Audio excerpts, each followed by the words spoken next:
საზოგადოებრივმა კავშირმა სახელწოდებით დროა პრემიერ-მინისტრის სახელზე სახელმწიფო კანცელარიაში მიმართვა შეიტანა. კავშირის 50 წევრი ბიძინა ივანიშვილს თხოვს მეტი დრო დაუთმოს მოსახლეობის კეთილდღეობაზე ზრუნვას. კავშირი ინიციატივით გამოდის დაიმართოს პრემიერ-მინისტრის შეხვედრა სტუდენტებთან. პრემიერობის პერიოდში არ მომხდარა არც ერთი შეხვედრა სტუდენტ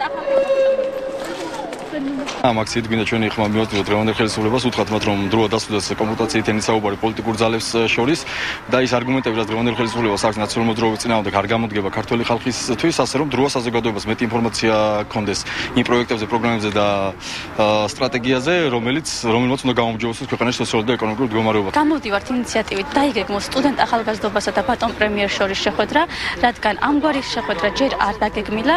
ვფიქრობთ, მისასალმებელი იქნება თუ პრემიერი პირადად შეხვდება სტუდენტებს, მათგან მოისმენს კითხვა-პასუხის რეჟიმში გაიმართება შეხვედრა და ყველა საინტერესო კითხვას გაეცემა პასუხი.